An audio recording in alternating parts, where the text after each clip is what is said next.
కానీ 7 అంశాలు మాత్రమే మీకు తెలియజేశాను. మరలా ఎప్పుడైనా కొన్ని సంవత్సరాల తర్వాత కావచ్చు, లేదా కొంతకాలం తర్వాత కావచ్చు, నేను మరలా ఆ మాటలు తెలియజేయడానికి ఇష్టపడతాను. అయితే ఇక్కడ మనం తెలుసుకోవాల్సింది ఏంటంటే గంగావము అనేటువంటిది ఒకటి ఉంది. ఈ ఆవరణంలో, ఈ ఆవరణం అనేటువంటి ప్రదేశంలో రెండు వస్తువులు ఉంటాయి. అది ఒకటి బలిపీఠం, రెండవది గంగాలం. ఈ గంగాలం ఎందుకని పెట్టారు అని అంటే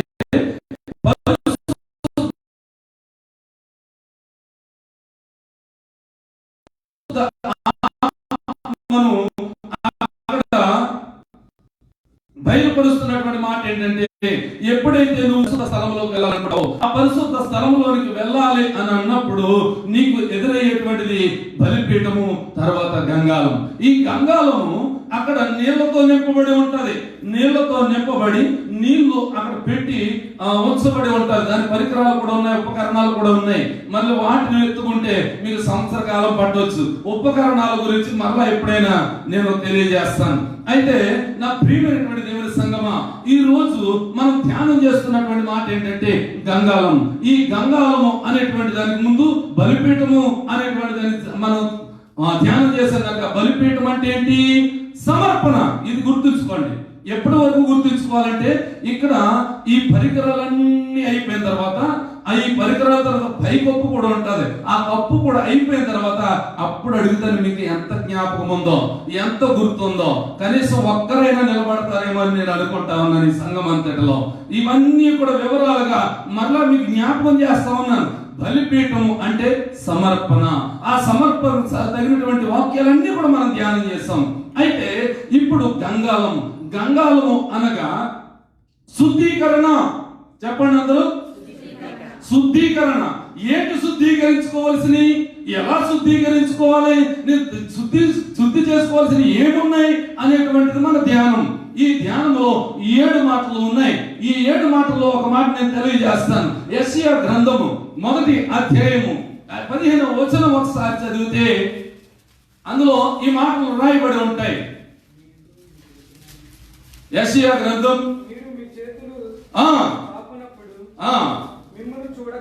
మీరు మీ చేతులు చాపునప్పుడు మిమ్మును నేను చూడక నా కన్నులు కప్పుకొందును.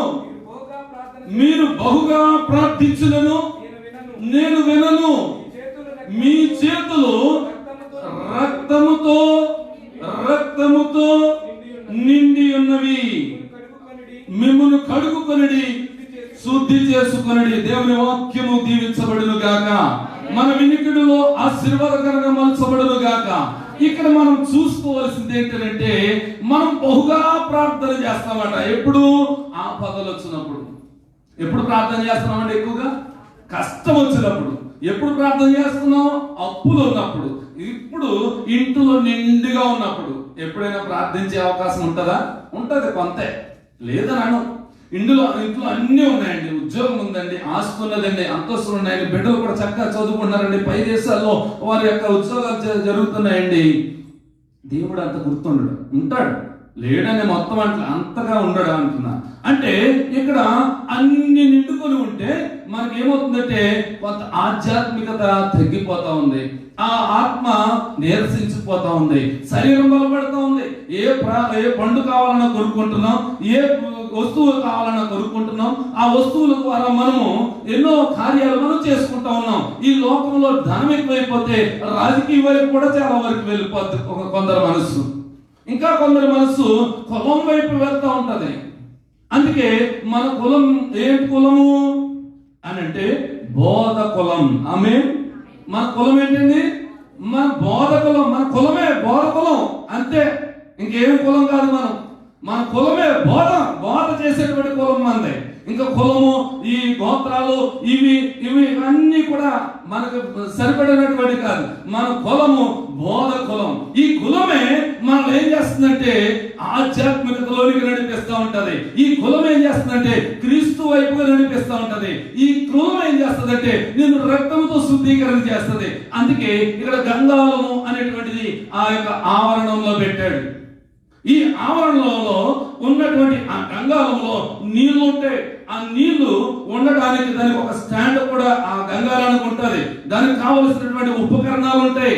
ఈ గంగాళంలో ఎప్పుడైతే పాపి అక్కడ బలి అర్పిస్తాడో, అర్పించిన ఆ క్షణంలోనే ఇతను కూడా ఏం చేయాలంటే అతను శుద్ధీకరణ చేసుకోవాలి. ఆ నీళ్లతో కడుగుకోవాలి. ఆ నీళ్లతో కడుగుకొని యాజకుడు గాని ఆ పాపి గాని ఎవరైనా సరే శుద్ధీకరణ అనేటువంటిది అక్కడ జరగాలి.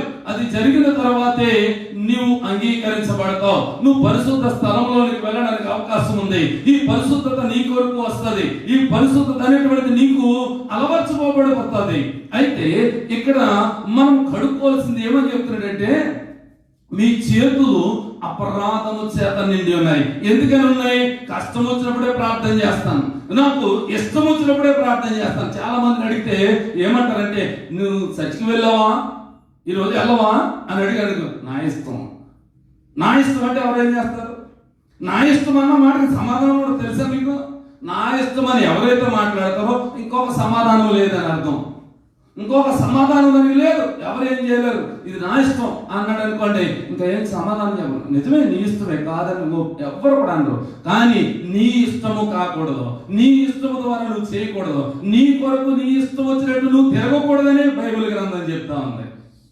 ఇప్పుడు అందుకే మన కులం ఏ కులం? మన ఇష్టానుసారంగా తిరిగే కులం కాదు. సంఘాలు పెట్టుకునే కుల సంఘాలు కాదు. లేకపోతే వర్గాలు విభేదాలు ఈ తెచ్చేటువంటి సంఘాలు కాదు. మన సంఘం అంతా కూడా క్రీస్తు కలిగినటువంటి సంఘము, క్రీస్తు రక్తము చేత కడగబడినటువంటి సంఘము. ఈ సంఘము ఎలా ఉండాలంటే, మనమట బాధలు వచ్చినప్పుడు, ఇబ్బందులు వచ్చినప్పుడు ఆయన మనం ప్రార్థన చేస్తే ఆయన ఏం చేస్తాడండి? నా ముఖాన్ని కప్పుకుంటాను అంటున్నాడు. ఏం కప్పుకుంటాడండి? ముఖాన్ని కప్పుకుంటాడట. మరి దేవుడు అసలు నువ్వు ప్రార్థన చేసినప్పుడు కష్టకాలంలో ఆదుకోవాలి కదా. చాలా మంది ఒక డైలాగ్ పడతా ఉంటారు, ఏమన్నా తెలుసా? పాపి ప్రార్థన ఆలకిస్తాడండి. నిజమా? పాపి ప్రార్థన ఆలకిస్తాడా? మరి అయితే చాలా మంది పాపులు ఉన్నారు, మరి వాళ్ళు కూడా ప్రార్థన చేస్తే ఆయన కరుణించేస్తాడా? అలా ఎప్పుడు చేయడు. ఏమంటున్నాడు ఇక్కడ? మీరు ప్రార్థన బహుగా చేసినను నేను విన్నా. మరి దానికి ఏమైనా సమాధానం ఉందా? ఆయన ఏమన్నాడు? నా ఇష్టం, నా ఇష్టం అని అంటున్నాడు ఆయన. మీరు బహుగా ప్రార్థన చేస్తారు, నాకు కష్టం వచ్చిందని చేస్తున్నారు, ఇబ్బందులు వచ్చినాయని చేస్తున్నారు, లేకపోతే నాకు ఏదో కన్నీరు వచ్చేస్తుంది, నాకు ఆ బాధల్లో పడిపోయిన అప్పుల్లో కూరిపోయానని నేను ప్రార్థన చేస్తున్నాను కనుక నేను ఆ ప్రార్థన అసలు వినను. మీరు అసలు ప్రార్థన చేయొద్దు అంటున్నాడు ఆయన. ఈయన ఎవరండి బాబు పాస్టర్ గారు ప్రార్థన చేయొద్దని ఈ మాటలు చెప్తా ఉంటాడు. ప్రార్థన ఎక్కువ చేయని చెప్పాలి కదా అని అనుకుంటున్నారేమో. ప్రార్థన ఎక్కువ చేయమంటే చేసే వాళ్ళు ఉన్నారా క్రైస్తవులు? నువ్వు చెయ్యొద్దన్నదే కదా చేసేది. నువ్వు ఏది చేయొద్దు అంటాడో బైబిల్లో, దేవుని వాక్యంలో అదే చేస్తూ ఉంటారు. దేవుడు ఏది చెప్పిందో అది వినేటువంటి మార్గం మనకు లేదు.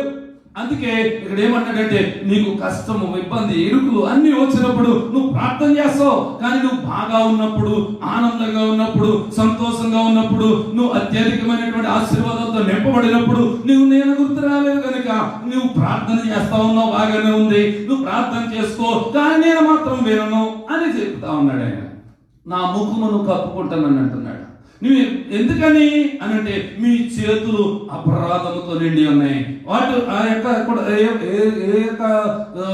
రక్తంతో నిండి ఉన్నాయి, పాపము అనేటువంటి రక్తంతో. మీరు అనుకుంటున్నారేమో, యేసయ్య రక్తం చిందించాడు కదా, ఆ రక్తం చేత కడగబడిపోయారు కదా, ఆ రక్తంతో నా చేతులు నిండిపోయామో అని అనుకుంటున్నారేమో. ఆయన అంటున్నాడు, పాపము అనేటువంటి స్థితి, ఆ స్థితి మనకు ఉండిపోయి, ఆ పాపము చేసినటువంటి రక్తము మనలో ఉండిపోయి, ఆ రక్తము మనల్ని ఏం చేస్తుందంటే, ప్రార్థన చేసినా సరే దేవుని దగ్గరికి వెళ్ళలేదు. ప్రార్థించిన మొరపెట్టిన, ఎంత గోజాడినా, ఎంత కన్నీరు కాచినా ఆ ప్రార్థన దేవుని దగ్గరికి వెళ్ళట్లేదు. వెళ్ళకుండా అక్కడ ఆపేసి ఉన్నటువంటి శక్తి ఒకటి ఉన్నది. అది ఎవరంటే, నిన్ను ఇక్కడ ఈ లోకంలో పాలించేవాడు, ఈ లోకంలో నిన్ను తప్పుడు దారి పట్టించేవాడు. నేను ఏం చేస్తానంటే, రుచికరమైనటువంటి వంటలు చేసి చూపించి నిన్ను చర్చికి వెళ్ళకుండా చేసేస్తా ఉంటాడు. మంచి అందాలు అనేటువంటివి చూపించి, అంటే ఆనందం ఆహ్లాదం కలిగించేటువంటి ఆ పరిసరాలు చూపించి నిన్ను దూరస్తుని చేసేస్తా ఉంటారు. మడెవడు అని అంటే అపవాది.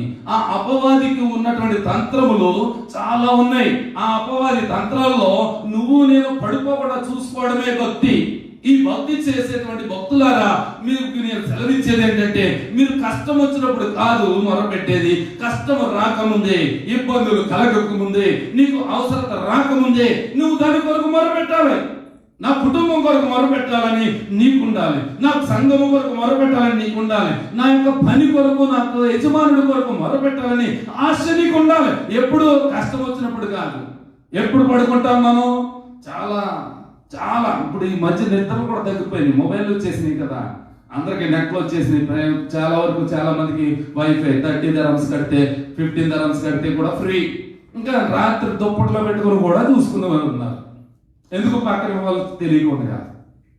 అంటే నిద్ర కూడా కొరత అయిపోయి వీడికి అలసట, తెల్లారి వేస్తే అప్పుడే తెల్లారిపోయిందా, డ్యూటీకి వెళ్ళిపోవాలా అని ఆ బాధలో ఉండిపోయి వీడి కళ్ళు కూడా లోపలికి వెళ్ళిపోతా ఉన్నాయి. ఎప్పుడైనా ప్రార్థన చేసే స్థితి ఉందా? ప్రార్థన చేసి ప్రార్థనతో గోజాడి దేవుని వాక్యంతో చదువుకుని దేవుని వాక్యాలు వింటూ దేవుని యొక్క సేవకులతోటి లేదా దేవుని యొక్క పెద్దలతోటి వారు ఎవరైతే ఆధ్యాత్మికంగా ఉంటున్నారో వారితో ఒక సమూహంగా కలిసి ఒక ప్రార్థన, ఒక కూటమిగా మనం కూడుకుని ప్రార్థించేటువంటి శక్తి మనకు లేదు. అందుకే ఆయన అంటున్నాడు కదా, నీ ఇష్టానుసారంగా నువ్వు చేతులు చాచుకుని తిరుగుతా ఉన్నావు కనుక నీ రక్తము అనేటువంటిది పాపము, ఆ పాప రక్తం అనేటువంటిది నీ చేతులకు అంటుకుపోయి ఉన్నాయి. నీ చేతులకి అంటుకుపోయినప్పుడు నువ్వు వాటిని ముందుగా శుద్ధి చేసుకో అని అంటున్నాడండి. నువ్వు వాటిని ముందు శుద్ధి చేసుకో. ఇప్పుడు చేతులు అంటే మనకేం గుర్తు వస్తా ఉంది? మన చేతులు కనబడతా ఉన్నాయి. ఈ చేతులు అంటే అర్థం ఏంటంటే మనము చేసే పని. ప్రైజ్ ది లార్డ్, హల్లెలూయా. చేతులతో ఏ పని చేస్తామో, ఏ పని చేస్తామో ఆ పనులన్నీ కూడా ఈ చేతులే చేస్తాయండి. కాళ్ళు ఏ పని చేయవని అనుకోకండి, కాళ్ళు కూడా చేసే పని ఉంది. నడక, ఓన్లీ నడక చేస్తుంది, ఇంకేమీ చేయదు. అయితే ఇప్పుడు చేతులు అనేటువంటివి ఒక మైకు ఇలా పట్టుకోవాలన్నా, సపోర్ట్ ఇవ్వాలన్నా చేతులు ఉపయోగం, రాయాలంటే చేతులే ఉపయోగం, చదవాలంటే ఆ చేతులతో ఇలా పట్టుకుంటేనే ఉపయోగం. కళ్ళు నీకు చదువుతున్నా లేక నోరు మాట్లాడుతున్నా నీకు ఉపయోగమైంది ఏంటి? చేతులే. నువ్వు ఏ పని చేయాలన్నా, నువ్వు బట్టలు కట్టుకోవాలన్నా, నువ్వు తడుక్కో లేకపోతే ఇంకోటి చేయాలన్నా, నువ్వు నడవాలన్నా కూడా చేతులు ఊగితేనే కూడా నడక వస్తుంది నీకు. చేతులు ఒప్పుకుండగా కూడా ఇలా వెళ్ళిపోతామంటే కుదరదా? అది నడక కాదు. అది నేను చదువుకునేటప్పుడు మా మాస్టర్ని ఒక ప్రశ్న అడిగాను. నేను మా అందరిని, అరే మీకు తెలియని ప్రశ్న లేదని ఉంటే ఒకటి అడగండిరా అని చెప్పాడు మా మాస్టర్. చిన్నప్పుడు 4వ తరగతిలో అందరన్ని ప్రశ్నలు అడుగుతున్నారు, 5వ తరగతిలో అనుకుంటాను. అందరన్ని ప్రశ్నలు అడుగుతున్నారు. నేను అన్నాను, నడిచేటప్పుడు చేతులు ఎందుకు ఊగితే మాస్టర్ అన్నాను. చెప్పదండ ప్రశ్నలే కూర్చా అన్నాడు. అంతే. ఎందుకని? అది మానవాకృతి. చేతులు కదిలితేనే కాళ్ళు కదులుతాయి. నీ చేతులు కట్టేసుకుని నడుస్తానంటే నువ్వు కొద్ది దూరం నడవగలుగుతావు కానీ ఎక్కువ దూరం నడవలేవు. అంటే ఇది బాడీలో ఉన్నటువంటి ఆకృతి, దేవుడు తయారు చేసినటువంటి స్థితి. చేతులు కదలాలి. ఈ చేతులు కదిలితేనే నీ పనులు జరుగుతాయి. ఈ చేతులు కదిలితేనే నీ కార్యాలన్నీ జరుగుతాయి. నీ చేతులు కదిలితేనే నువ్వు జీవించగలవు. నువ్వు చేతులు రక్తాపరాధము చేత నిండిపోయి ఉన్నాయి కనుక నీ కదిలినా సరే, నువ్వు మెదిలినా సరే, నువ్వు ఏం చేసినా సరే నీకు ఆశీర్వాదం రావట్లేదు. ఈ రక్తాపరాధము నిన్ను వేధిస్తా ఉన్నది. ఈ రక్తము చేతులతో నిండిపోయినది. ఈ రక్తము నిన్ను ఏం చేస్తుందంటే ఎదగకుండా ఆపేస్తా ఉంది. ఈ రక్తము నిన్ను ఏం చేస్తా ఉందంటే నిన్ను దేవుని వైపు తిప్పకుండా నీ ఆత్మను కృంగదీసేస్తా ఉంది. కానీ నా ప్రియమైనటువంటి దేవుని బిడ్డలారా, మన చేతులు ఎలా ఉండాలి? మన చేతులు రక్తాపరాధం చేత ఎందుకని నిండిపోయి ఉంటున్నాయంటే మనలో ఉన్నటువంటి దురాశ వలన. ఈ దురాశ మనల్ని ఏం చేస్తుందంటే కృంగదీసేస్తా ఉంది. ఆదికాండ గ్రంథంలో ఒక మాట మీకు జ్ఞాపకం చేస్తాను, కయీను కొరకైనటువంటి మాట. కయీను, హేబెలు అనేటువంటి వారు ఉన్నారు, 2 అన్నదమ్ములు. వారి కొరకైనటువంటి మాట ఒకటి జ్ఞాపకం చేస్తానండి. నేను 4వ అధ్యాయం 8వ వచనంలో ఈ మాట రాయబడి ఉంటుంది. ఏం చేశాడటండి? కయీను తను తమ్ముడైనటువంటి హేబెలుతో మాట్లాడాడు. ఎందుకని మాట్లాడాడు అని అంటే ఇద్దరు కూడా అర్పణలు తీసుకువెళ్ళారు. ఒకరేమో ఈయన పంట చేస్తా ఉన్నాడు కనుక ఈ కయీను అనేటువంటి వారు సేద్యపరుస్తూ ఉన్నాడు పంట పొలాలని. ఆ పంటలో ఉన్నటువంటి కొంత భాగాన్ని తీసుకువెళ్ళి దేవునికి అర్పణ చేశాడు. మరి ఈ హేబెలు అనేటువంటి అతను గొర్రెల కాపరి కనుక ఆ గొర్రెలు తీసుకుని వెళ్ళి ఆయన అర్పణ చేశాడు. ఈ అర్పణలో ఇద్దరమే అంగీకరించకుండా ఒకరే మాత్రమే అంగీకరించారు. ఎవరెవరి? హేబెలువి. హేబెలువి అంగీకరించిన కారణంగా ఈయన ఏం చేసుకున్నాడట? మూతు ముడుచుకుని ఉన్నాడట. చాలా మంది స్త్రీలు తిప్పుతా ఉంటారు మూతి ఇలా పక్కకి. చాలా మంది ఏదైనా మాట అంటే మూతి పక్కకి వెళ్ళిపోతా ఉంటుంది వారికి, చేసిందిలే చెప్పాడులే అని. చాలా వరకు అలా ఉంటాయి. అంటే ఈ వీడు మూతి కూడా అలా వెళ్ళిపోయిందట. ఈ కయీను అనేటువంటి అతను మూతి ముడుచుకుని ఉన్నవేరా అని అడుగుతున్నాడు ఆయన. అందులో కింద చదువుతూ ఉంటుంది, మీరు ఇంటికి వెళ్తారు చదువుతారు కానీ కిందకి వెళ్తే అలా మాట ఉంటా ఉంటది. ఏమనంటే మూతి ముడుచుకుని ఎందుకు కూర్చున్నాను, నీకు అంత పని ఏమొచ్చింది అని కయీనుతో మాట్లాడుతూ ఉన్నాడు. ఎందుకని అని అంటే ఇతను అర్పణ అంగీకరించలేదట. ఇప్పుడు తమ్ముడు అర్పణ అంగీకరించాడు, అన్నయ్య అర్పణ అంగీకరించలేదు. వీడు తమ్ముడు దగ్గరికి వెళ్ళి, అరే తమ్ముడు, అసలు నీ అర్పణ అంగీకరించడానికి కారణం ఏంటిరా, నువ్వు అసలు ఎలా అర్పించావు, నువ్వు ఏమర్పించావు నాకు ఒకసారి చెప్పు, నేను కూడా అది చేస్తాను, నా దేవుడు అంగీకరిస్తే నేను కూడా ఆశీర్వదించబడతానని ఆ మాటలు పలకాలి కదా. అదేం పలకలేదు. తమ్ముడితో మాట్లాడాను ఎక్కడా, పొలములో మాట్లాడాడట. పొలము అంటే సంఘం. ఈ సంఘములో మాట్లాడేవారు కావాలి. మాట్లాడటం అంటే ఏంటి, ప్రతిదానికి కైమలు వేసిపోయి మాట్లాడటం కాదు. మాట్లాడటం అంటే దేవుని మాటలు, దేవుని కొరకైనటువంటి మాటలు, మంచి ధర్మతో కూడినటువంటి మాటలు, పరిచర్య కొరకైనటువంటి మాటలు. ఈ మాటలన్నీ కూడా మాట్లాడేవారు కావాలి సంఘములో. అంతేగాని అది అడి చేశాడండి, ఇది చేశాడండి, ఆడు మాట్లాడాడండి, ఈమె ఎలా వచ్చిందండి, ఆమెలా వచ్చింది, ఇవన్నీ కూడా వేస్ట్ మాటలు. అవి ఏం మాట్లాడాలి? ఇప్పుడు తమ్ముడు పొలంలో ఉన్నాడు, కయీను వెళ్ళాడు, హేబెలుతో ఎరా తమ్ముడు ఏంటని మాట్లాడాలి కదా. అక్కడ ఘర్షణ జరిగింది, వారికి కోపం వచ్చేసింది. కోపం వచ్చేసి కయీను ఏం చేశాడు, తమ్ముడి మీద పడి చంపేశాడట. చంపేస్తే రక్తము కింద ఒలికిపోయింది. ఆ ఒలికిపోయినటువంటి రక్తము యేసయ్యకు మొరపెడతా ఉంది. ఆ విషయాన్ని చెప్తా ఉన్నాడు. కయీను దగ్గర వచ్చి 2-3 సార్లు మాట్లాడాడు కదా దేవుడు. హేబెలుతో మాట్లాడినట్టుందా? హేబెలుతో ఎప్పుడైనా మాట్లాడా అంటే పరిశుద్ధులతో మాట్లాడే అవసరం లేదు. ఆమేన్, హల్లెలూయా. దేవునికి ఇష్టానుసారమైన అర్పణలు అర్పించే వారితో దేవుడు మాట్లాడే అవసరం లేదు. ఎందుకని అంటే నేను ఇప్పుడు నా కుమారుడితో ఉంటున్నాను అనుకోండి, నా కుమార్తెతో ఉంటున్నాను అనుకోండి, ఒకే ఇంట్లో, నేను అస్తమానం మాట్లాడాల్సిన పని ఏమొచ్చింది? ఎక్కడైనా ఫోన్లో ఉంటే, లేకపోతే ఎక్కడైనా విదేశాల్లో ఉంటే మీకులాగా గంటల తరబడి మాట్లాడటమే.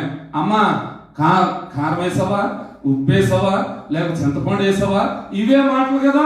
లేకపోతే కుమారుడు అయితే రే బండి మీద వెళ్ళావా, బండి మీద పెట్రోల్ కొట్టించావా, ఇవే మాట్లాడుతూ ఉంటాం. ఎందుకని దూరంగా ఉన్నాడు కనుక నువ్వు ఎక్కువ మాట్లాడుకుంటూ వారితో టైం పాస్ చేస్తున్నావు. దగ్గరుంటే మాట్లాడాల్సిన అవసరం లేదు, నువ్వు అక్కడికి వెళ్ళి వచ్చి అని చెప్పి ఊరుకుంటాడు అంతే. ఏదైనా సరే దగ్గర ఉన్నటువంటి దేవుని దగ్గరగా ఉన్నాడు కదా. ఎవరు? హేబెల్. దేవునికి అర్పణ అంగీకరించాడు కదా, ఇప్పుడు దేవునికి దగ్గర అయ్యాడు కదా. దేవుడితో మాట్లాడు, దేవుడితోనూ అతనితో సహవాసం ఉంది, ఇంకా మాట్లాడాల్సిన పని లేదు. ఆయనకి ఏదైనా అవసరం వస్తే దేవుడు చూసుకుంటాడు. ఆమేన్. మరి ఇప్పుడు మాట్లాడవలసింది ఎవరు అంటే ఎవరితోనూ అంటే కయీను దూరంగా ఉన్నాడు కనుక, కయీను మనస్సు దేవునికి దూరంగా ఉంది కనుక, కయీను యొక్క మనస్సు దేవునికి వ్యతిరేకంగా ఉంది కనుక, ఆ అర్పణను తీసుకొచ్చేటువంటి ఆ అర్పణ సరిగా లేదు కనుక ఆయనతో మాట్లాడుతూ ఉన్నాడు. ఎర్ర బాబు, నువ్వు సత్క్రియ చేస్తే నువ్వు తలెత్తుకుంటావు కదా, నువ్వు ఎందుకని ముడుచుకుని కూర్చున్నావు, నువ్వు ఎందుకని తల దించుకుని ఉన్నావు అనేటువంటి మాటలు కనబడతా ఉన్నాయి. అంటే దేవుడు ఎవరితో మాట్లాడతాడనంటే రక్తాపరాధము చేసిన వారి చేతనే. హల్లెలూయా. వారి దగ్గర వచ్చే మాట్లాడుతూ ఉంటాడు.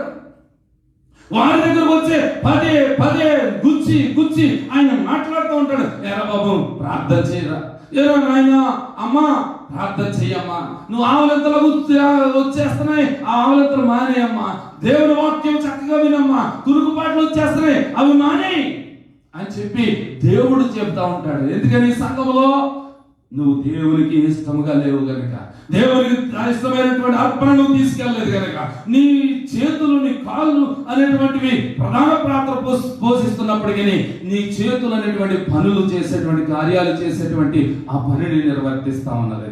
అందుకు నీ చేతులు అతని చేతులు ఎలా ఉన్నాయి? రక్తాపరాధం చేత నిండిపోయి ఉన్నాయి. ఈ యొక్క కయీను యొక్క చేతులు రక్తాపరాధం చేత నిండిపోయినాయి కనుక దేవుడు అంటున్నాడు, ఒరే నువ్వు సత్క్రియ చేయరా. అర్థం ఏంటి? నువ్వు సత్క్రియ చేసిన తలెత్తుకోవా అని అంటే అర్థం ఏంటి? నువ్వు సత్క్రియ చెయ్యి అని అర్థం, నువ్వు తలెత్తుకుంటావా అని అర్థం. ఇది అర్థం చేసుకోక అప్పుడు అంటున్నాడు, ఏడు నీ తమ్ముడు అని అడిగితే ఏమో నాకు తెలీదు, నా దగ్గర నన్ను ఏమైనా కావలవాడిని కట్టావా, ఆ మాట ఉన్నాయితో, నేను ఏమైనా కావలవాడినా, మా తమ్ముడికి నేను కాపలా కాస్తున్నాను అంటున్నాడు. అంటే దేవునికి తెలియనట్టు, అక్కడ జరిగినటువంటి కార్యం దేవుని దృష్టికి రానట్టుగా ఈయన మాట్లాడుతూ ఉన్నాడు. అప్పుడు దేవుడు కయ్యను ఏం చేశాడు? ఆయన చేసినటువంటి ఆ రక్తాపరాధం చేత ఆ చేతులు నిండిపోయి ఉన్నాయి కనుక, అతను హృదయం నిండిపోయి ఉన్నది కనుక, ఆ రక్తాపరాధము పోవాలి అని అంటే నువ్వు దేశ దిమ్మరమై తిరుగుతావు అన్నాడు. అంతే. లోబడినటువంటి మనస్సు, దేవుని సన్నిధికి రానటువంటి మనస్సు, దేవునికి నువ్వు అంగీకారంగా లేనటువంటి మనస్సు, ఇవన్నిటిని కూడా ఏం చేస్తాడంటే వదిలేస్తాడైనా, నేను బయటకు వదిలేస్తాడు. చాలా మంది అంటారు అచ్చోసిన ఆంబోతులో తిరుగుతున్నాడండి, వాడి తల్లిదండ్రులు కానీ ఎవరు పట్టించుకోరండి, ఊర్లో ఎవడో పట్టించుకోడండి వాడిని అని అంటూ ఉంటారు. వాడే కనుక ఎప్పుడైనా బండి మీద రైమంటే వెళ్ళిపోతున్నాడు అనుకోండి, రే తల్లిదండ్రులతో చెప్పాడో లేదేడు అంటారా లేదా? అంటే విడిచిపెట్టేశారని అర్థం. ఎవరు చెప్పినా వినడని అర్థం. ఈ విననటువంటి మనస్సు, అంగీకరించినటువంటి మనస్సు, ఇవన్నీ కూడా దేవునికి అయిష్టముగా ఉన్నాయి కనుక వారి చేతులు ఎలా ఉన్నాయి? అపరాధం చేత నిండిపోయి ఉన్నాయి. లోబడే మనస్సు కావాలి, దేవుని ఆరాధించే మనస్సు కావాలి, దేవునికి అర్పణ చేసే మనస్సు కావాలి, దేవుని నువ్వు స్తుతించే మనస్సు కావాలి, దేవునికి నువ్వు ఉన్నతమైన స్థితిలో ఆరాధన చేసే వ్యక్తిగా నువ్వు మార్చబడాలని ఆయన నిన్ను దగ్గరకు వచ్చి పలకరిస్తా ఉన్నాడు. ఏ విధంగా అంటే, ఇప్పుడు సంఘములో ఉన్నాం, మనం ఒక సంఘములో ఉన్నాం. సంఘములో ఉన్నటువంటి మనము వారి పొలంలోకి వెళ్ళి అలా మాట్లాడుకున్నారు, మనం కూడా అదే రీతిగా మాట్లాడుకోవాలి. వారు మాట్లాడుకున్న రీతిగా మాట్లాడుకోకూడదు, ఆ రీతిగా మన మంచి మాటలు మాట్లాడుకుంటా ఉండాలి. ఇప్పుడు ఏం మాట్లాడుతూ ఉన్నామంటే దేవుని కొరకైనటువంటి మాటలు, సర్వోన్నతమైనటువంటి దేవుని మాటలు మాట్లాడుకుంటా ఉన్నాం. ఆ మాటలు చేత మనల్ని హెచ్చరిస్తా ఉన్నాడు. మీ చేతులు అపరాధముతో నిండున్నాయేమో, మీ చేతులు కనుక రక్తముతో అపరాధం చేసి పాపాన్ని పొందుకుని ఉన్నారేమో, ఆ పాపం అనేటువంటిది మిమ్మల్ని లేస్తా ఉందేమో, ఆ పాప స్థితిలో నీ జీవితం కనుక ఉండిపోయిందేమో, కనుక నువ్వేం చేయాలంటే శుద్ధీకరణ చేసుకో అని అంటున్నాడు. నీ చేతులు కడుక్కో. నువ్వు దేంతో కడుక్కోవాలి? నువ్వు ఒకవేళ నువ్వు ఎక్కడికో ఆ గంగలోకి వెళ్ళో, లేదా ఇంకో గోదావరిలోకి వెళ్ళో, లేదా యమున, కావేరి ఇవన్నీ ఉన్నాయి, ఆ నదుల్లోకి వెళ్ళి కడుక్కుంటే పోయేటువంటివా? లేదా పుష్కర స్నానం చేస్తే పోయేటువంటివా? ఇవేవి కూడా పోవు. ఆ మురికి మనకు అంటుకోవడం ఎక్స్ట్రా అంటుకుంటారు. అందులో మురికి నీటిలో స్నానం చేస్తే ఏమంటుకుంటుంది? ఆ మురికి తిరిగి అంటుకుంటా ఉంటారు. నా ప్రియమైనటువంటి దేవుని బిడ్డలారా, మనం ఏం చేయాలి? ఇప్పుడు శుద్ధీకరణ చేసుకోవాలి. శుద్ధీకరణ అంటే ఏంటి చేసుకోవాలి? మన చేతులను కడుక్కోవాలి. చెప్పండి అందరూ, చేతులను కడుక్కోవాలి, చేతులను శుద్ధీకరించుకోవాలి, చేతులను మనం రక్తాపరాధమును తొలగించుకోవాలి. మరి ఒక వ్యక్తిని మీకు జ్ఞాపకం చేస్తానండి. సంసోను మీకు తెలుసు. సంసోను ఏం చేశాడు అంటే, దేవుని కొరకు నాజీరు చేయబడి ఫిలిష్తీయుల చేతులు అనేటువంటి వారి యొక్క చేతుల నుంచి వీరందరిని విడిపించడానికి దేవుడు ఒక న్యాయాధిపతిగా నియమించడానికి ఆయన ఎన్నుకున్నాడు. చిన్నతనం నుండి కూడా ఆయన నాజీరు చేసినటువంటి ఆ దేవుడు, నాజీరు అనగా దేవునికి ప్రతిష్ట, దేవుని కొరకు ప్రత్యేకించబడటం, దేవుని కొరకు సమర్పణ కలిగి ఉండటం, ఇటువంటివన్నీ కూడా చేసుకుని ఈ సంసోన్ని బలవంతుడిగా, బైబిల్లోనే గొప్ప బలవంతుడిగా ఆయన చేసి పెట్టాడండి. ఎందుకని? శత్రువుల చేతుల నుంచి విడిపించడానికి, శత్రువుల యొక్క వారి యొక్క బానిసత్వం నుండి, శత్రువులు చేస్తున్నటువంటి ఆ ఆహాకారాల నుండి వారిని విడిపించడం కోసం సంసన్ అనేటువంటి వ్యక్తిని ఆయన ఒక దృఢమైన వ్యక్తిగా చేసి, బలమైన వ్యక్తిగా చేసి, కార్యములను చేయడానికి శక్తివంతుడిగా నింపి, దేవుని యొక్క పరిశుద్ధాత్మ శక్తిని నింపి ఆయన బలవంతుడిగా చేస్తే, ఈయన ఒక వేశ్య దగ్గర దానిని తాకట్టు పెట్టేశాడు. ఒక వేశ్య దెలీలా అనేటువంటి స్త్రీ దగ్గర దాన్ని తాకట్టు పెట్టేశాడండి. చాలా మంది వ్యక్తులు చాలా కార్యాలు చేస్తూ ఈ లోకంలో ఎలా ఉంటున్నారంటే, దేవునికి సంబంధం లేనటువంటి వ్యక్తుల దగ్గర, దేవుని మాటలు రానటువంటి వ్యక్తుల దగ్గర ఎంతసేపు ఆ భూత మాటలు, పోకిరి మాటలు, లేకపోతే సినిమాలు, ఈ లోక సంబంధమైన కార్యాలు నిర్వర్తిస్తున్నటువంటి వ్యక్తుల మధ్యనే నువ్వు నీ జీవితాన్ని కాపురం అనేటువంటిది పెట్టేస్తున్నావు. కాపురం పెట్టేస్తున్నావు వాళ్ళ దగ్గర, నువ్వు తాకట్టు పెట్టేస్తున్నావు వాళ్ళ దగ్గర. నీకు ఇది తెలియట్లేదు. ఎవరైనా దైవ సేవకుడు ఎర్రబాబు సినిమా చూస్తున్నావు ఏంటంటే టైం పాస్ కింద సేవకుడితోనే చెప్పేసి ఈ విధంగా ఉన్నారు. ఇంకా సేవకుడు ఏంటి? సేవకుడు లేదు, సేవకుడు లేదు. కనబడితే కూడా వందనాలనే చెప్పడం కూడా తెలియదు చాలా మందికి. పాస్టర్ గారు ఎదురయ్యారండి బాబా, ఇలా తప్పు కూడా ఉన్నారు చాలా మంది. ఈ పాస్టర్లోకి ఎలా ఉంటుందంటే యాక్టర్లా కనబడుతూ ఉంటాడు. నాకు అర్థం అవుతుంది. యాక్టర్లుగా ఉండేవాళ్ళు చాలా మంది ఉన్నారు. యాక్టింగ్ చేసి వారి యొక్క జీవితం అంతా కూడా కొరకు దారిపోయించేసి వారికి కావాల్సినంత వాళ్ళ దగ్గర నుంచి దొంగిలించుకుని తీసేసుకునే వాళ్ళు ఉన్నారు. దొంగతనం అని అనరు, కానీ మన పరభాషలో దొంగతనమే అంటారు దాన్ని. ఒకటి దగ్గర నువ్వు ఆశిస్తున్నావు అంటే ఏంటది? దొంగతనమే. ఆశించడం అనేటువంటిది చెడు. కనుక అటువంటి వ్యక్తులకి వీరు దాసోహం పడుతూ ఉంటారు. అటువంటి వారికి చక్కగా సాలుగా వేసి కప్పుతూ ఉంటారు, లేకపోతే మంచి పూల గుత్తు పట్టుకొచ్చి పెడతా ఉంటారు, పంగల మీద తీస్తూ ఉంటారు. నీ ఆత్మను శుద్ధీకరిస్తున్న వ్యక్తి, నీ కొరకు తపన పడుతున్న వ్యక్తి, నీ కొరకు ఆహర్నిశలు ప్రార్థిస్తున్న వ్యక్తి, నీకు సేవకుడు ఎదురొస్తే నువ్వు వందనాలు కూడా చెప్పవు. నీకు జరిగేటువంటిది ఏంటి? ఏది? ఆత్మను సిద్ధపరచుకోవాలి. అందుకే నువ్వు ఎవరి దగ్గర తాకట్టు పెడుతున్నావు నీ జీవితాన్ని, ఎవరికి దాసోహం చేస్తున్నావు నీ జీవితాన్ని. నా ప్రియమైనటువంటి సహోదరి సహోదరులారా, ఈ లోకంలో అనేకమైనటువంటి అనగా ఈ దుబాయ్ ప్రాంతంలోనే అనేకమైనటువంటి లేబర్ క్యాంప్స్ ఉన్నాయండి. ప్రతి చోట కూడా చేయరాని కార్యాలు ఎన్నో సంఘటనలు చేస్తూ ఉంటారు. చీకటి పడుతుల్లోకి డ్యూటీ నుంచి వచ్చేసిన వెంటనే వారి కబోర్డు తెరిచి మూతలు తెరిచి గ్లాసుల్లో పోసుకునే వ్యక్తులు అనేక మంది ఉన్నారండి. కోకలలుగా ఉన్నారండి ఇక్కడ. అంటే నీ జీవితము పగలంతా వాను దేవుడు నాకు కావాలి, దేవుడితో ఉండాలి, ప్రార్థన చేయండి అని అందరినీ కోరుతా ఉన్నా సరే, సాయంకాలం నీ పడక ఎక్కడికి వెళ్ళిపోతుందంటే, నీ జీవితం ఎక్కడ తాకట్టు పెట్టేస్తున్నావు అంటే ఒక మత్తు పానీయం దగ్గర. నా ప్రియమైనటువంటి విశ్వాసులారా, ఈ సంఘంలో అలాంటి వారు లేరు. వారిని బట్టి నేను వందనాలు తెలియజేస్తా ఉన్నాను. హల్లెలూయా, హల్లెలూయా, హల్లెలూయా. నా ప్రియమైనటువంటి విశ్వాసులారా, మన చేతులు రక్తాపరాధం చేత నిండి ఉండకూడదు, రక్తాపరాధం చేత నిండి ఉండకూడదు. ఆయనట 4 సార్లు బంధించారండి. ఎవరిని? శాంసన్ని. ఒకసారి అంటాడు, నన్ను కొత్త తాళ్ళు, పేరినటువంటి తాళ్ళు, ఆ తాళ్ళతో నన్ను బంధించేస్తే నీకు దాసోహం అయిపోతాను అంటాడు.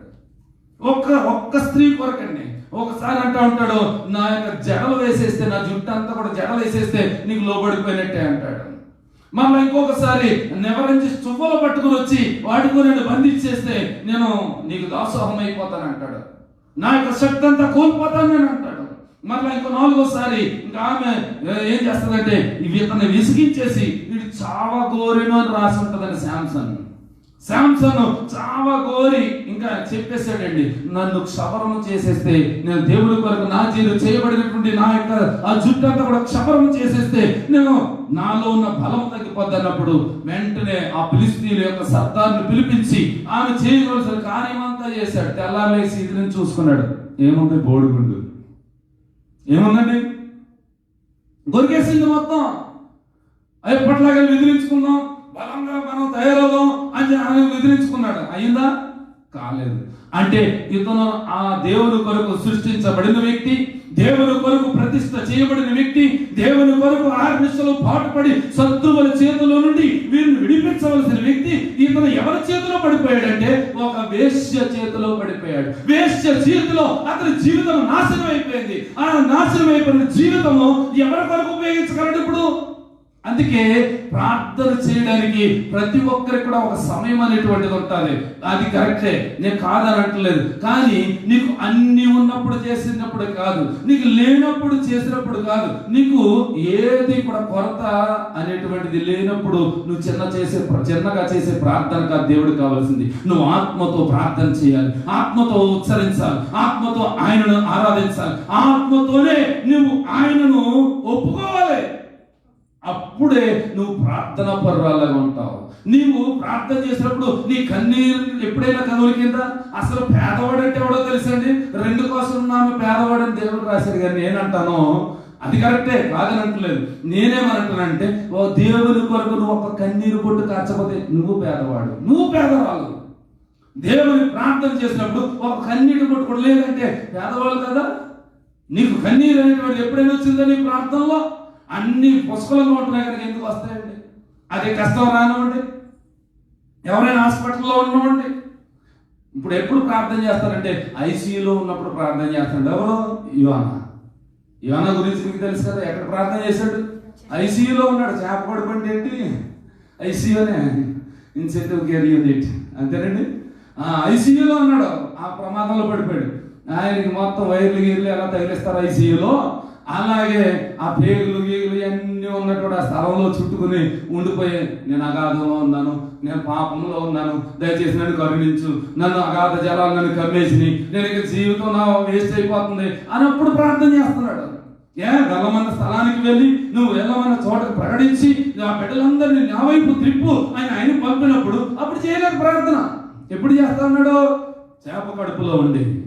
నా ప్రియమైనటువంటి విశ్వాసులారా, నా దేవుని సంగమా, మీరందరూ మీ రక్తము ఒకవేళ పాపములోకి వెళ్ళిపోతా ఉందేమో, రక్తాపరాధం చేత మీ చేతులు నిండిపోయి ఉంటున్నాయేమో. అందుకే అంటున్నాడు, అతను శాంసన్ అనే వ్యక్తి ఎలా ఉండాలి? సంసోను అంటే దానికి అర్థం ఏంటంటే నీతి సూర్యుడు. చిన్న సూర్యుడు అని అర్థం. అంటే యేసుక్రీస్తు ప్రభువుల వారికి ఉన్నటువంటి శక్తిని ఆయనకి ఇచ్చాడండి. యేసుక్రీస్తు ప్రభువుల వారికి ఉన్నటువంటి ప్రతి శక్తిని ఆయనకు అనుగ్రహించాడండి. అనుగ్రహించబట్టి ఆయన పేరు అర్థాన్నిస్తా ఉంది, చిన్న సూర్యుడు అని. అంటే సూర్యుడు ఎలా ఉంటాడు? మనం ఇలా లైట్ వైపు చూసినట్టుగా ఆ సూర్యుడి వైపు చూడగలమా? సూర్యుడి వైపు ఎవరైనా చూసి ఆ కళ్ళను జాగ్రత్తగా కళ్ళు బాగున్నాయని చెప్పగలరా? ఎవరు కూడా ఆ పరిస్థితి కలగదు. ఎందుకంటే 1000 సూర్య కాంతుల కంటే ఎక్కువైనటువంటి వాడు నా యేసుక్రీస్తు ప్రభు. హల్లెలూయా. ఆయనను చూడడానికి మనకు శక్తి లేదు కనుక మానవ స్వరూపము ధరించుకుని మానవునిగా నీ చెంతకు వచ్చి ఆయన నిలబడ్డాడండి. అందుకే నీకు చులకన ఈరోజు నా క్రీస్తుని తాకట్టు పెడతా ఉన్నావు, నా క్రీస్తు సంఘాలను తాకట్టు పెడతా ఉన్నావు. ఎవరి దగ్గర పెడతా ఉన్నావు అంటే ఈ లోకంలో ఉన్నటువంటి వ్యక్తుల దగ్గర. రక్తాపరాధం, ఈ రక్తాపరాధం నుండి తొలగించడం కోసమే కదా ఆయన దేవుని నుండి భూమికి దిగి వచ్చేసాడు. దిగి వచ్చినటువంటి ఈ దేవుడు ఆయనను దేవుడని ఒప్పుకోకుండా నువ్వు ఆయన మీద సెటార్లో వేస్తా ఉన్నావు. ఈ లోకంలో అందరితోనూ మాట్లాడినట్టు కాదు నా దేవుడితో నువ్వు మాట్లాడితే నీవు ఆత్మలో నుండి మాట్లాడితే ఆయన వింటాడు. నువ్వేదో పై పెదవుల ప్రార్థన చేస్తే ఆయన అంగీకరించడం. అందుకే అన్నాడు, నీ ప్రార్థన అవుతుందా అని అంటా ఉన్నాడు. ప్రార్థన అతను విన్నా అన్నాడు. నా మొహం కప్పుకుంటాను అన్నాడు. నా ప్రియమైనటువంటి విశ్వాసులారా, మన జీవితం ఎటువైపు వెళ్తా ఉంది? ఏ వ్యక్తి వైపు వెళ్ళిపోతా ఉంది? ఏ ఆకర్షణ వైపు వెళ్ళిపోతా ఉంది? మన జీవితం అంతా ఎవరి కొరకు మనం జీవిస్తా ఉన్నాం? మనం జీవించవలసింది నా యేసుక్రీస్తు ప్రభువుల వారి కొరకని మనకు తెలియదా? నా జీవితం అంతా కూడా నేను ఆయన రక్తం చేత కడగబడ్డాను కనుక నేను ప్రతిష్ఠ చేయబడ్డాను అని నువ్వు తెలియదా? ప్రతిష్ఠ చేయబడిన వ్యక్తి నేను ఇంకొక వేశ్య అనేటువంటి వేశ్య అంటే కానీ వ్యభిచారం చేసేదే కాదండి. చాలాసార్లు చెప్పాను నేను. ఈ వేశ్య అంటే నీది కాని వస్తువు దేన్ని ఆశించినా సరే అది వేశ్యతో సమానం. వేశ్యకు ఉన్నటువంటి కోరిక అది. నీది కాంది నీ పొరుగు అంది ఏది ఆశించొద్దని ఆజ్ఞల్లో చెప్పడం లేదని, కమెంట్మెంట్స్ చెప్పరు లేదా? నీ పొరుగు అంది ఏది ఆశించకూడదంటే అదే ఆశిస్తాం మనం. దేవుడు ఏది వద్దంటాడో అదే ఆశిస్తాం. తల్లిదండ్రులు సన్మానించి నువ్వు దీర్ఘాయుష్మంతుడు అవుతావు అన్నాడు.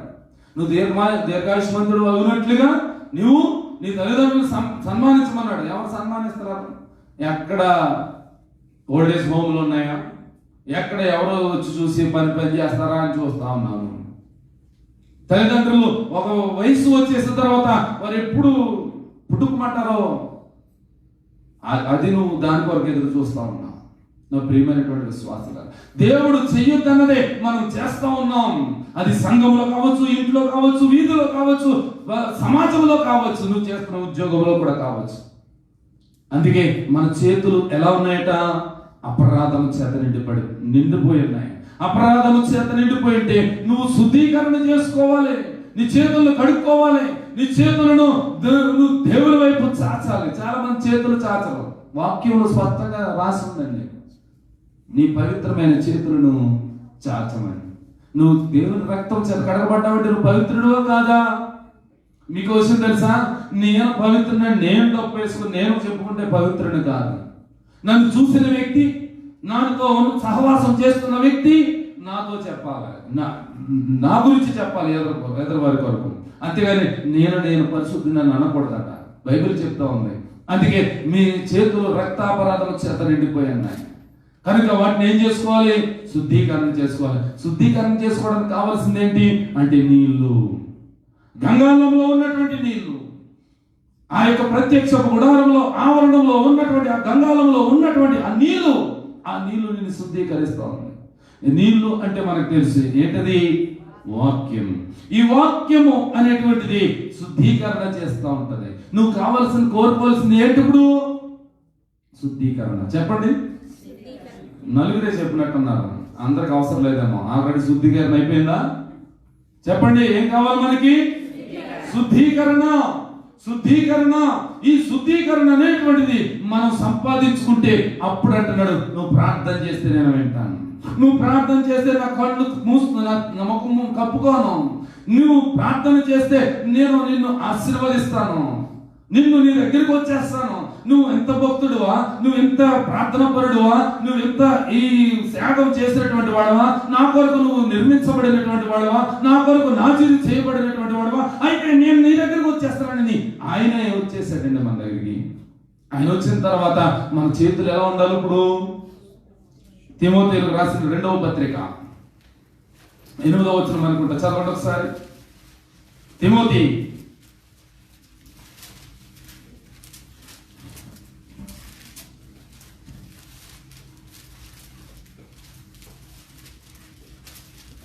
మొదటి పత్రిక చూడండి. మొదటి పత్రిక 2వ అధ్యాయం 8వ వచనం.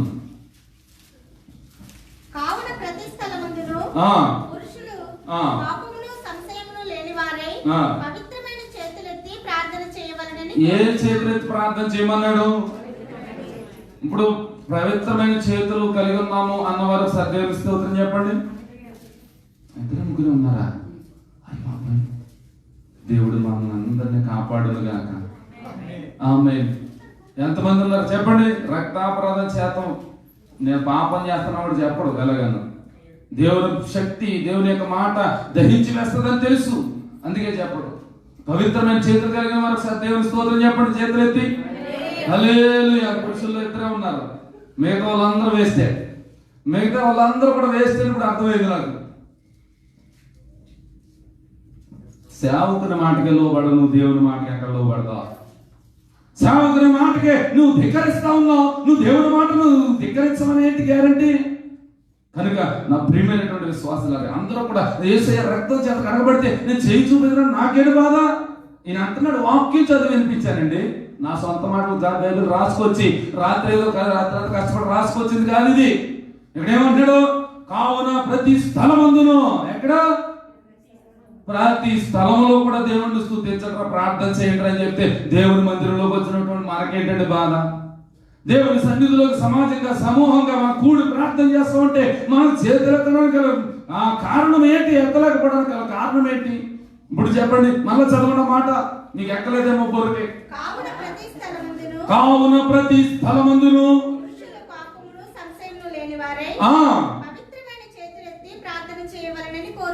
ఇప్పుడు అపవిత్రమైనటువంటి చేతులు కలిగిన వారు ఎవరంటే కోపం ఉన్నవారు, సంశయము అంటే అనుమానం ఉన్నవారు. ఈ సంశయము అనేటువంటి అందరికి వస్తూ ఉంటారు. సంశయం అన్న మాట ఎక్కడ ఉపయోగిస్తారు తెలుసా? తండ్రి అంటూ ఉంటాడు, ఎందుకురా నీకు ఆ సంశయం ఎత్తావు? ఎందుకు? నువ్వు చదువా, నేనున్నానా? నువ్వు చదువా, నేను అంతైనా ఖర్చు పెడతాను అనేటువంటి వారు ఉంటారు. తల్లి కానీ తండ్రి కానీ, నువ్వు చదువు బాబా, నీకు సంశయించగా దానికోసం సంశయించగా అంటే అనుమానించుకో, నువ్వు చదువు అని చెప్తా ఉంటాడు. అంటే ఇప్పుడు చూడండి, కోపము లేనటువంటి వారును, తర్వాత సంశయము అంటే అనుమానం లేనటువంటి వారు, ఈ రెండు లేకపోతే నీవు పవిత్రమైనటువంటి వాడివే. నువ్వు దుర్మార్గుడు కాదు, నువ్వు దుష్టుడు కాదు, నువ్వు దుష్టుని సంబంధమైనటువంటి కార్యాలు చేసి ఆడికి దోషం అయిపోతున్నావేమో కానీ నువ్వు దేవుని బిడ్డవే. నువ్వు దేవుని చేత ఏర్పరచబడినటువంటి వాడివే.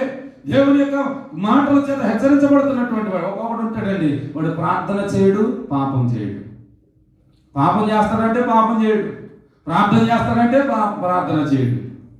అంటే ఎలా ఉంటుందంటే వాడు అబద్ధం చెప్పడు, నిజం చెప్పడు. పరిస్థితి ఏంటి? అలాగని పోనీ అబద్ధం చెప్తాడంటే చెప్పడు, పోలే నిజం చెప్తాడంటే అది చెప్పడు, ఏది చెప్పడు. మరంటే ప్రయోజనం ఏంటి? అందుకే మన వాక్యం అనేటువంటి ఆ యొక్క నీళ్ళ చేత దేవుని యొక్క వాక్యము చేత, దేవుని యొక్క మాటల చేత మనం అనుదినము కూడా శుద్ధీకరణ చేసుకోవాలి. ఇక్కడ అంటున్నాడు కదా, ప్రార్థన చేసేటువంటి చేతులలో ఉండాలంటే సంశయమును, కోపము ఈ రెండు ఉండకూడదు. ఈ రెండు ఉండకుండా నువ్వు పవిత్రమైన చేతులెత్తి ఏమని అన్నాడు? ప్రార్థన చేయాలి. వెనకాల మాటలు ఆపండి, ఆయన వాక్యం వినండి. చక్కగా మాట్లాడుకునే స్థలం బయట, ఇక్కడ ఇంట్లో కాదు, దేవుని యొక్క సంఘంలో ఉన్నాం కనుక మాటలు మాట్లాడద్దు. రామారావు దయచేసి మాటలు వినండి. దేవునికి మహిమ కలుగును గాక. హల్లెలూయా, హల్లెలూయా. దేవుని ప్రియ సంఘమా, మనం ఏ అపరాధం చేత ఉంటున్నాం? ఏ అపరాధం చేత మన చేతులు పనిచేస్తా ఉన్నాయి? రక్తాపరాధం చేత మన చేతులు నిండిపోయింటే మనము దేవునికి ఇష్టలుగా ఉంటాం. అందుకే ఆయన ఏమంటున్నాడంటే, దినము కూడా మీరు శుద్ధీకరణ చేసుకోవాలి. మీరు శుద్ధీకరణ చేసుకుంటేనే పరిశుద్ధ స్థలంలోనికి అవకాశం ఉంది. మీ చేతులు కడుక్కుంటేనే మీకు అవకాశం ఉంది. దేవుని పాదాల చెంతకు వెళ్ళేటువంటి అవకాశం కలుగుతా ఉంది. అందుకే అంటున్నాడు కొరింథీయులకు రాసినటువంటి మొదటి పత్రిక 11వ అధ్యాయం, కొరింథీయులకు రాసినటువంటి మొదటి పత్రిక 11వ అధ్యాయము 23వ వచనం నుంచి చదవండి. నేను మీకు అప్పగించిన దానిని ప్రభువు వలన పొందితిని. ప్రభువైన యేసు తాను అప్పగింపబడిన రాత్రి ఒక రొట్టెని ఎత్తుకొని కృతజ్ఞతాస్తుతులు చెల్లించి దానిని విరిచి, ఇది మీ కొరకైన నా శరీరము, నన్ను జ్ఞాపకము చేసుకున్నటకై దీనిని చేయుడని చెప్పెను. ఆ ప్రకారమే భోజనమైన పిమ్మట ఆయన పాత్రను ఎత్తుకొని, ఈ పాత్ర నా రక్తము వలన కొత్త నిబంధన, మీరు దీనిలోనికి త్రాగునప్పుడల్లా నన్ను జ్ఞాపకము చేసుకున్నటకై దీనిని చేయుడని చెప్పెను. మీరు ఈ రొట్టెని తిని ఈ పాత్రలోనిది త్రాగునప్పుడల్లా ప్రభువు వచ్చే వరకు ఆయన మరణము ప్రచురించుదురు. కాబట్టి ఎవడు అయోగ్యముగా ప్రభు యొక్క రొట్టెని తినునో లేక ఆయన పాత్రలోని త్రాగునో వాడు ప్రభు యొక్క శరీరమును గూర్చియు రక్తమును గూర్చియు అపరాధియగును. కాబట్టి ప్రతి మనుష్యుడు తన్ను తాను పరీక్షించుకొనవలెను. అలాగు చేసి ఆ రొట్టెని తిని ఆ పాత్రలోనిది త్రాగవలెను. ప్రభువు శరీరమని వివేచింపక తిని త్రాగువాడు తనకు శిక్షావిధి కలుగుటకే తిని త్రాగుచున్నాడు. ఇందువలననే మీలో అనేకులు బలహీనులను రోగులనై ఉన్నారు, చాలా మంది నిద్రించుచున్నారు. అయితే మనలను మనమే విమర్శించుకొని ఎడల తీర్పు పొందకపోదుము. చివరి మాటలు ఇక్కడ ఏమన్నది? అయితే మనలను మనమే విమర్శించుకొని ఎడల తీర్పు పొందకపోదుము. అందరూ లేచి మీ యొక్క చైర్స్ అన్ని కూడా చదువుకుని మార్గము ఉండిచ్చి మీ దగ్గరికి ఈ వల్ల చేరుకుంటుంది కనుక మార్గం ఉంచండి.